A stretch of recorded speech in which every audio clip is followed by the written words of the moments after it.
अस्सलामुअलैकुम जी, कैसे हैं आप सब। उम्मीद करती हूँ आप लोग ठीक होंगे। अल्लाह का शुक्र है मैं भी ठीक हूँ। तो बस अभी अभी ईमान को मैं सुला के आई हूँ, अब पूरब को नहलाने की बारी है। तो सबसे पहले मैं उसके अभी जो है ना कपड़े प्रेस करने लगी हूँ। तो ये लॉन के ड्रेसेस ऐसे अच्छे भी नहीं लगते, तो अम्मी और मेरी जो सास हैं वो मुझे डांटती हैं कि भाई तुम कपड़े प्रेस करके पहनाया करो, वरना मैं तो कहती हूँ घर के कपड़े तो बंदा ना ही प्रेस करे, लेकिन कहते हैं अच्छा नहीं लगता। तो यहाँ पे बस जो है ना कपड़े प्रेस करती हूँ और फिर उसके बाद पूरब को आज पहली दफ़ा मैंने खुद नहलाना है, क्योंकि पहले अम्मी नहला देती थी, अम्मी के पास थी, अम्मी इधर आती रहती थी, फिर अम्मी के पास चली गई। तो आज पहली दफ़ा मैं ख़ुद नहलाऊँगी, तो अल्लाह करे सही नहला जाए। तो चले आपसे मिलते हैं फिर। तो चले, हो चुके हैं कपड़े प्रेस, तो अभी नहलाती हूँ। अभी ये देखिए, ये सारे मैंने हुरब के कपड़े और अपने हस्बैंड के जो यूनिफॉर्म वगैरह, ये हुरब के सारे कपड़े हैं। ये भी अभी जो है ना मैंने प्रेस करने हैं। पहले इसको नहला लूँ, वो सो जाएगी। फिर उसके बाद जो है ना हुरब के कपड़े और अपने हस्बैंड उनकी यूनिफॉर्म वगैरह जो होता है, तो उनकी मैकेनिकल फ़ील्ड है, तो उनके वहाँ पे जो है ना यूनिफॉर्म मस्ट है, तो यूनिफॉर्म भी प्रेस करने हैं। तो बस पहले इसको नहलाते हैं, फिर उसके बाद बाकी काम करते हैं। तो यहाँ पे जो है ना हुरब सो चुकी है, हुरब सो चुकी है, और ये देखिए ईमान फ़ातिमा उठ चुकी है। तो ये खांसी इसको इतनी आ रही है, इसकी तबीयत नहीं ठीक है, तो बस ये ना सो ही नहीं सकी, तो ये उठ चुकी है और अब हुरब सोई है। तो तकरीबन 5 होने वाले हैं, तो अब बाकी जो कपड़े प्रेस करने वाले हैं वो करते हैं, चलते हैं। खेस भी दे दिया मैंने इस पर, क्योंकि नहाई हुई है, तो इस जैसे पंखे के नीचे है, तो ये ना ठंड लग जाए, गर्म पानी से भी नहाई हुई होती है। तो बस यहाँ पे ये भी सो रही है, मैं अपना जल्दी जल्दी काम कर लेती हूँ, तो फिर इतनी देर में मेरे हस्बैंड ने आ जाना है। तो सबसे पहले जो है ना कपड़े प्रेस करते हैं, उसके बाद जो है ना कुछ करते हैं। प्रेस करने से पहले मैं सोच रही हूँ कि चाट बना लूँ, क्योंकि दोपहर को मैंने कुछ खाया नहीं, नाश्ता ही किया हुआ है। तो मैंने कहा ये दोनों चीज़ें पड़ी हुई हैं, साथ सरदा भी पड़ा हुआ है, तो फ्रूट चाट बना लेती हूँ, फिर साथ साथ जो है ना कपड़े प्रेस हो जाएंगे। तो मेरे कपड़े कब से लटक रहे हैं, आप जाके प्रेस होंगे, लेकिन पहले जो है ना भूख बहुत ज़्यादा लग रही है, तो जल्दी से फ्रूट चाट बनाती हूँ। अच्छा, फ्रूट चाट में मुझे ये नहीं होता कि फ़्रूट ज़्यादा से ज़्यादा पड़े हों, अगर मिनिमम 2 फ्रूट्स भी पड़े होते हैं ना, तो मैं उनको मिला के जो है ना चाट बना लेती हूँ। तो यहाँ पे मैंने सेब, केले और साथ जो है ना सरदा भी पड़ा हुआ था, तो बस फिर मैंने मिल के चाट बना ली। वरना अगर 2 भी होते हैं ना अक्सर हम बनाना या सेब, तो मैं इन दोनों का भी मिला के चाट बना लेती हूँ, तो मुझे कोई नहीं होता। और अगर कोई एक फ्रूट हो तो बस वो फिर सिंपल खा लेती हूँ, वरना ज़्यादा प्रेफ़र करती हूँ अगर चाट खा लूँ।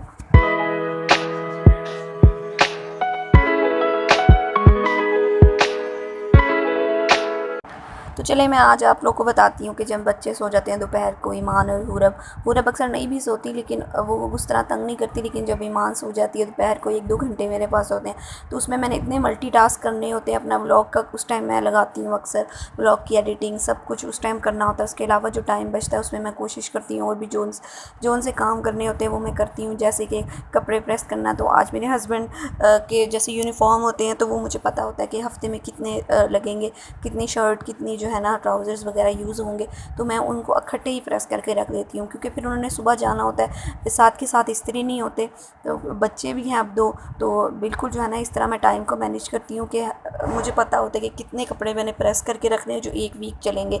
फिर उसको वॉश करके उसके बाद दोबारा उसको जो है ना नेक्स्ट वीक के लिए जो है ना दोबारा जो है ना प्रेस करके रखती हूँ, ताकि मेरे हस्बैंड को सुबह प्रॉब्लम ना हो। तो ये मेरी शुरू से आदत है, मैं कभी एक ट्राउज़र शर्ट नहीं करके रखती, यूनिफॉर्म वगैरह प्रेस करके इकट्ठे जो है ना 2 से 3 जो है ना ट्राउज़र शर्ट प्रेस करके रख देती हूँ, ताकि पूरा वीक आराम से निकल जाए। और इसी तरह हुरब के भी आजकल कपड़े हैं, क्योंकि लॉन के कपड़े हैं वो प्रेस करना मस्ट है, तो वो अच्छे भी नहीं लगते। तो अभी तो मैंने ईमान के भी करने थे, तो यहाँ भी मेरे सिर्फ ना हुरब के कपड़े प्रेस करने वाले थे, तो यहाँ पे हुरब के भी मैंने कपड़े प्रेस किए।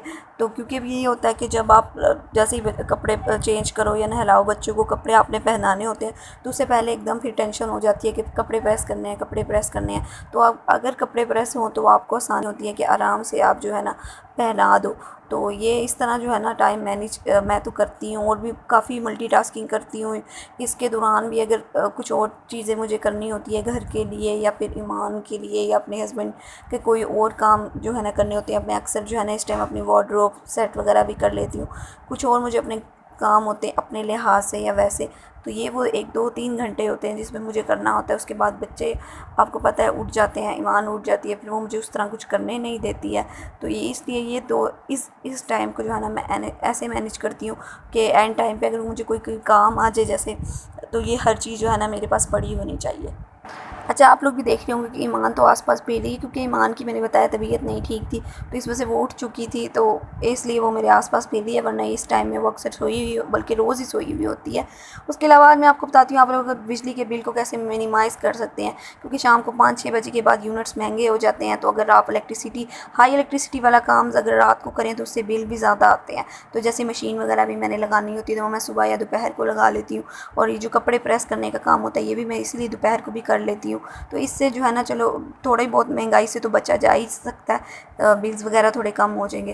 तो यहाँ पे देखें हुरब के भी मैंने सारे कपड़े प्रेस कर लिए थे, अभी बाकी धोने वाले थे, तो वो भी जब धुल जाएंगे तो बस साथ के साथ प्रेस कर दूँगी। और अभी ईमान के भी करने वाले थे, और यहाँ पे हस्बैंड के कपड़ों को मैंने जो है ना हैंगर में करके जो है ना लगा दिए इसके अलमारी के अंदर। तो उसके बाद ये अगले दिन नेक्स्ट मॉर्निंग का टाइम है, तकरीबन 6 सवा 6 का टाइम है। हस्बैंड को जो है ना उनके नाश्ता बनाना था, क्योंकि उन्होंने ऑफिस जाना था। तो यहाँ पे बस मैं आटा मैंने फ्रिज से बाहर निकाला है, साथ ही साथ मैं चूल्हा चलाऊँगी ताकि थोड़ा सा तवा गर्म हो जाए। इतनी देर में तवा ही गर्म हो रहा था, तो जो है ना मैंने उनके लिए मिल्क शेक बनाना था। तो वो कभी कभी उनका मूड होता है तो मिल्क शेक सिर्फ पीते हैं, लेकिन कभी कभी होता है तो रोटी के साथ उनको मिल्क शेक दे देते हैं। तो वो सुबह के टाइम चाय या दही इस तरह कुछ भी नहीं खाते, तो वो मिल्क शेक वाले पर्सन है। तो यहाँ पे उनके लिए जो है ना मिक्स जो है ना मैं मिल्क शेक बना रही थी केले का और सेब का। वैसे तो कहते हैं केले का अकेला पी लो ना तो उनको खांसी आ जाती है और वो हैवी भी थोड़ा हो जाता है, तो अगर आप सेब का भी थोड़ा मिक्स कर दो सेब अंदर तो वो अच्छा हो जाता है, वो इतना ज़्यादा हैवी नहीं होता। तो बस उसके बाद यहाँ पे मैंने पराठा वगैरह भी मिल्क शेक बनाने के बाद बना लिया था, साथ ही साथ सालन कुछ भी नहीं था, तो साथ मुझे जो है ना फिर हाफ़ फ्राई अंडा जो है ना बना के देना पड़ा था। तो ये हाफ़ फ्राई कम, ये फुल फ्राई ज़्यादा अंडा लग रहा है। तो यहाँ पे बस मैंने पराठा अंडा और साथ मिल्क शेक के साथ इनको नाश्ता दे दिया था। उसके बाद मेरा नाश्ता तकरीबन होता है 11 साढ़े 11 के करीब। तो यहाँ पे नाश्ते में मैंने आलू अंडे बनाए हुए थे, खुश्की मुझे बहुत पसंद है नाश्ते में, तो ये नाश्ते में स्पेशल मैंने बनाए थे। तो ये मेरा फेवरेट समझे नाश्ता एक तरह का था। साथ ही साथ मैं चाय पीती हूँ और एज़ यूजुअल पानी। तो ये मैं यहाँ पे नाश्ता करी। उसके बाद ईमान की ना आज तबीयत फिर भी नहीं ठीक थी, उसको जो है ना फ़र्क नहीं पड़ा था उस मेडिसिन से, तो मुझे दोबारा उसको डॉक्टर के पास लेके जाना था। तो यहाँ पे मैंने सालन के लिए चने बनाने थे, तो जो मैंने चनों को जो है ना कुकर में रख के जो है ना प्रेशर दे दिया था, तो वो पीछे से ताई मेरी जो सास है वो उनको मैंने कहा था कि वो आप पीछे से देख लेना। उसके बाद यहाँ पे मैं जो ना इसको डॉक्टर के पास लेके जाने लगी थी। वैसे जो ईमान जो है ना चाइल्ड स्पेशलिस्ट के पास जाती है, तो वो इस टाइम जो है ना वो शाम के टाइम बैठती है या रात के टाइम। तो यहाँ उसकी तबीयत इतनी ख़राब थी कि मैं जो ना शाम तक वेट नहीं कर सकती थी, तो मैं जो है ना डॉक्टर चेंज करना पड़ा। ये वो डॉक्टर जो है ना फैमिली डॉक्टर है हमारे, तो इनके पास हम भी जाते रहते हैं। तो इस वजह से मैं इसको अभी वहाँ पे लेके जा रही थी। यहाँ पे जो है ना इनको इंजेक्शन भी लगना था, तो वो इंजेक्शन लगाना था, तभी तो जो है ना फ़र्क पड़ता थोड़ा सा। तो यहाँ पे बस मैंने मेडिसिन भी ले ली थी ईमान की। मेडिसिन लेने के बाद फिर हम लोग जो है घर के लिए सब्ज़ी वगैरह कुछ लेनी थी, आलू प्याज टमाटर और इस तरह की जो काफ़ी चीज़ें होती हैं ख़त्म हुई हुई थी, तो वो हमने ली। फिर यहाँ पे मेडिसिन वगैरह लेके आ गए थे। एक उसको एंटीबायोटिक की ईमान को मेडिसिन दी थी, तो यहाँ पे ईमान की मैंने मेडिसिन भी बनानी थी पानी बॉईल करके। फिर ये सब्ज़ियाँ थी, इनमें अरबी लेके आई थी कल के लिए, तो उसको भी रखना था। फिर साथ जो प्याज टमाटर आलू इनको जो है ना जिस टोकरी में या जिस बास्केट में हम डालते हैं वहाँ सारा डालना था। यहाँ पे जो टमाटर और जो हरी मिर्चें होती हैं वो तो धो के जो है ना रख देती हूँ, और यहाँ पे प्याज और जो आलू होते हैं इसको जो है ना इसकी वाली बास्केट में मैंने रख दिया। और बाकी जो है ना जो प्याज नहीं, बाकी जो टमाटर और मिर्चें वगैरह होती हैं उसको धो के सुखा के थोड़ी देर बाद जो है ना फ्रिज में रख देते हैं। तो ये दो चीज़ें हम फ्रिज में रखते हैं। तो इस तरह जो है ना मल्टीटास्किंग होती है, एक दिन के अंदर इतने सारे काम होते हैं, तो ये सब कुछ भी है ना खुद ही करना पड़ता है। यहाँ पे बस मैंने जो है ना धो दिए थे ये दोनों चीज़ें। फिर ईमान जो है ना सो चुकी थी तकरीबन 3 साढ़े 3 के करीब, तो बड़ी मुश्किल से सोई थी ये, क्योंकि इसको खांसी बहुत ज़्यादा हो रही थी ईमान को। तो खांसी इसको सोने ही नहीं दे रही थी, तो खांसी ही जैसे ही सोती थी ईमान को फ़ौरन खांसी आ जाती थी। तो बस यही मेरी आजकल ना रूटीन चल रही है।